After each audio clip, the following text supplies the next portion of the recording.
कि मरने वालों में मुसलमान भी हैं। जान बचाई मुसलमानों ने, अपनी जान देकर लोगों की जान बचाई। वहाँ 2,000 से ज़्यादा सैलानी और पर्यटक थे, उनको सेफ़ प्लेसेस पे लाया गया, उनको रेस्क्यू किया गया और उनकी मदद की गई।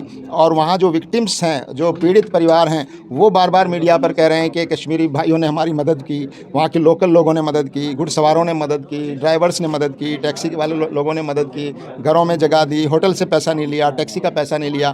तो ऐसी इस जो पॉजिटिव माहौल वहाँ लोगों की तरफ से आ रहा है, उसको न दिखाकर और एकता की बात को न दिखाकर आप बांटने का एजेंडा कुछ लोग आगे बढ़ा रहे हैं और राजनीति जो राजनीतिक तौर पर उसका फ़ायदा उठाने की कुछ लोग कोशिश कर रहे हैं। अभी मैं पूना से आ रहा हूँ। वहाँ पर मैं वहाँ पर 2 लोगों की मौत हुई है, तो मैं वहाँ उनमें से एक फैमिली के घर पर खुद जाकर आया, उनकी पत्नी से मिलकर आया जिनको मार दिया गया, उनकी बेटी से मिलकर आया और पूरे घर के लोगों के साथ बैठकर बात हुई। तो उन्होंने जिस तरह से कश्मीरी मुसलमानों की, लोकल मुसलमानों की जो तारीफ़ की है, उसको बहुत अप्रिशिएट किया जाना चाहिए कि कश्मीर का मुसलमान भी और पूरे देश का आम नागरिक, हर धर्म के लोग आतंकवाद के ख़िलाफ़ हैं और इस दहशतगर्दी के ख़िलाफ़ हैं। इसको रोकने में पूरा भारत एकजुट है, लेकिन कुछ लोग हैं कि देश को और समाज को धर्म के नाम पर बांटना चाहते हैं और उससे राजनीतिक फ़ायदा उठाना चाहते हैं। ये ऐसे लोग देश के दुश्मन हैं। ऐसे लोगों के ख़िलाफ़ भी कार्रवाई की जानी चाहिए। पहलगाम में जो घटना हुई उसके बाद में एक रंग दिया गया उस घटना को लेकर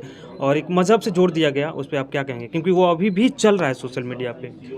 देखिए, पहलगाम में 22 अप्रैल को जो निर्मम घटना हुई है, बहुत बार्बरिक तरीके से, बहुत वहशियाना तरीके से मासूम लोगों पर गोलियां चलाई गई और ये भी कहा गया कि धर्म के नाम पर धर्म पूछकर जो है लोगों को मारा गया।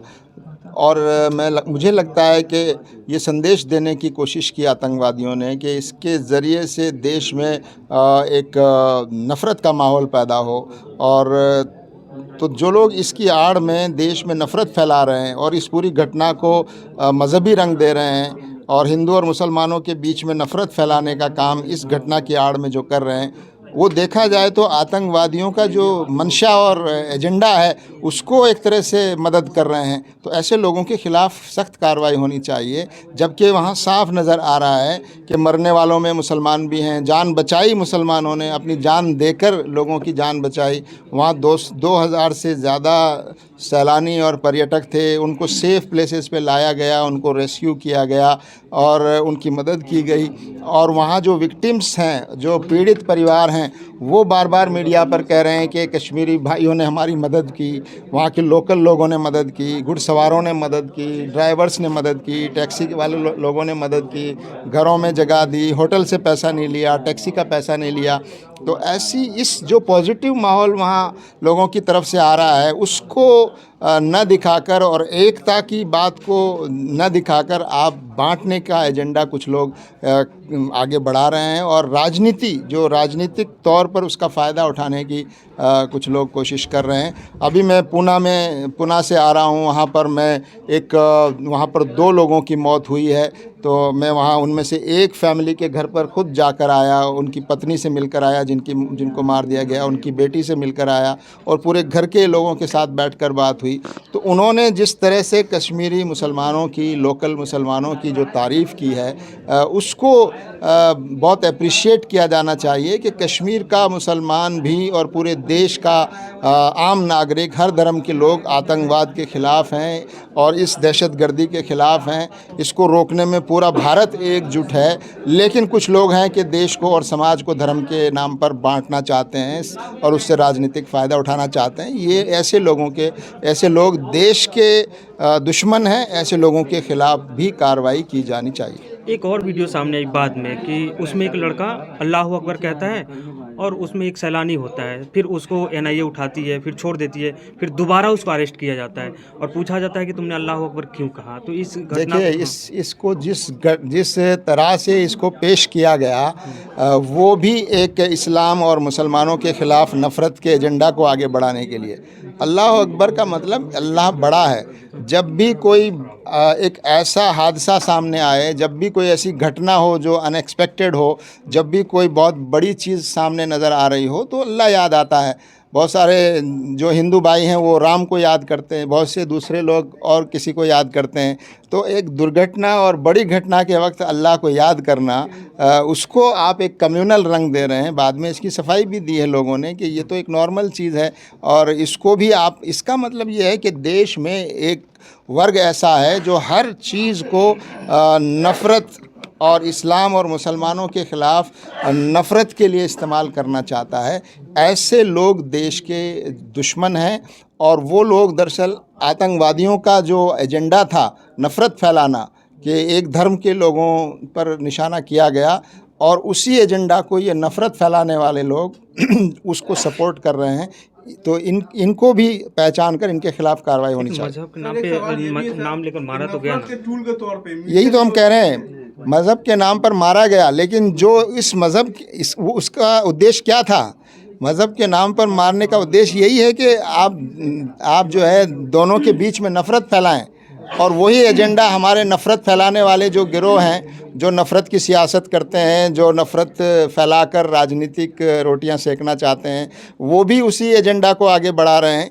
तो ये तो देश को नुकसान पहुंचाने वाला है। बीजेपी के नेता तो ये भी कह रहे हैं कि कलमा सीख लो, कब ज़रूरत पड़ जाए आपको, क्योंकि अब जब कलमा पढ़वा के और अल्लाह अकबर बुलवा के मारा जाए तो। देखिए, ये सब हल्की और नीचे सतह की बातें हैं। आप जैसे मीडिया के लोगों को ऐसी हल्की बातों पर ध्यान नहीं देना चाहिए। असल बात यह है कि देश के नागरिकों की रक्षा करने में सरकार नाकाम हुई, देश के नागरिकों की रक्षा करने में हमारी सिक्योरिटी एजेंसियां नाकाम हुई, हमारी सिक्योरिटी फेल हुई। हमारी फ़ौज जो वहाँ लाखों की तादाद में कश्मीर में मौजूद है, ये आतंकवादी जो है 300 किलोमीटर जो है बॉर्डर और एलओसी को पार करके और वहाँ तक पहुँचे।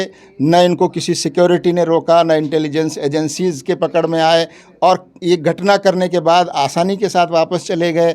और अब इतने दिन होने के बाद भी वो आतंकवादी पकड़े नहीं गए हैं। तो आप ये कौन सी बात कर रहे हैं?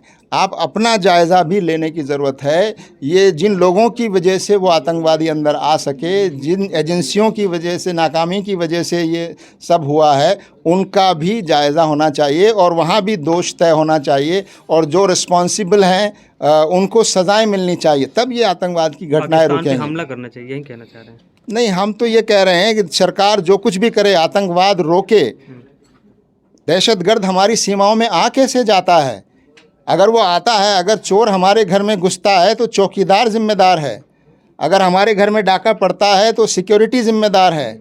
जिसके हाथों में हमने देश की बागडोर दी है, अगर वो हमारी सीमाओं की रक्षा नहीं कर पा रहा है, तो ऐसे लोगों को सरकार में रहने का अधिकार नहीं। कह रहे हैं कि 140 करोड़ लोग भी तो जिम्मेदार हैं ना, इनके अंदर देशभक्ति की भावना ही नहीं है। ये तो इल्ज़ाम है पूरे देश के लोगों पर।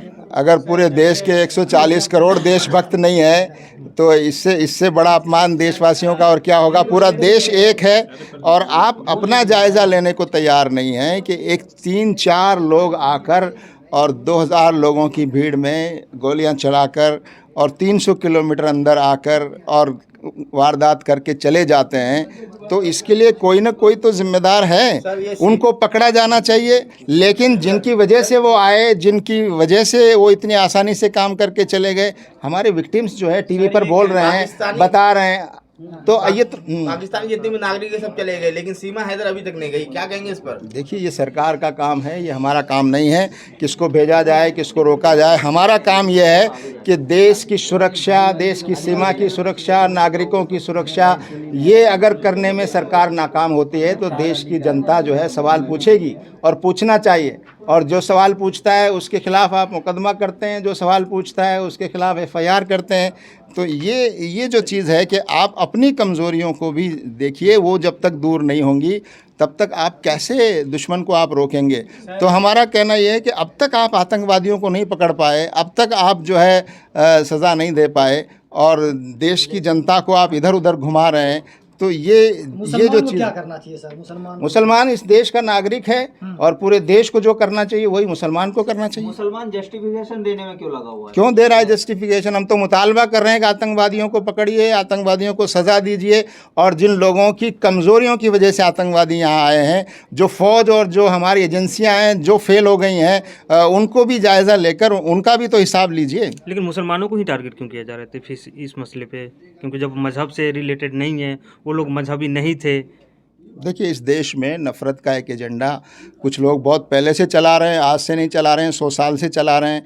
तो अब ऐसी घटनाओं में भी आप हिंदू मुसलमान देखेंगे, नफ़रत फैलाएंगे, तो ये देश के हित में नहीं है। जनता देख भी रही है, जनता आराम से सब कुछ देख रही है। इवन जो पीड़ित परिवार हैं वो खुद कह रहे हैं कि यहाँ पर हत्या हुई है, हमारे ऊपर हमला हुआ है और आप हिंदू मुसलमान करने में लगे हुए हैं। आप इन घटनाओं को रोकने के लिए कोई कदम उठाइए। पहलगाम हमले के बाद सब में ज़्यादा मुसलमानों ने पाकिस्तान को जवाब दिया है, लेकिन जो है उसके बावजूद भी भारतीय मुसलमानों के पे जुल्म हो रहा है, लगातार टारगेट कर रहे हैं। क्या कहेंगे इस पर? देखिए, ये सरकार की जिम्मेदारी है कि अगर कोई कानून हाथ में लेता है, नफ़रत फैलाता है, तो इस देश में कानून बना हुआ है, उसके खिलाफ कार्रवाई की जानी चाहिए। अगर सरकार कार्रवाई नहीं करती है तो ये सरकार का फेल्योर है या फिर सरकार जो है उस एजेंडा को आगे बढ़ाने में मदद दे रही है। सलीम साहब, एक तरफ पहलगाम में हमला होता है, दूसरी तरफ प्रधानमंत्री बिहार में जाकर रैली करते हैं, वहाँ से संदेश देते हैं पाकिस्तान को जवाब दिया जाएगा। क्या कहना है आपका? देखिए, हमारा ये राजनीतिक लोग अपनी कमेंट करते रहे, हमारा कहना ये है कि इतनी बड़ी घटना हुई है, अभी तक मुजरिम नहीं पकड़े गए, अभी तक आतंकवादी नहीं पकड़े गए और अभी तक आपने देश की जनता को ये नहीं बताया कि ये इतना बड़ा घटना कैसे हो गई, कौन इसके लिए ज़िम्मेदार है। अगर आप उसका जायज़ा नहीं लेंगे तो कैसे आप घटनाओं को रोक पाएंगे।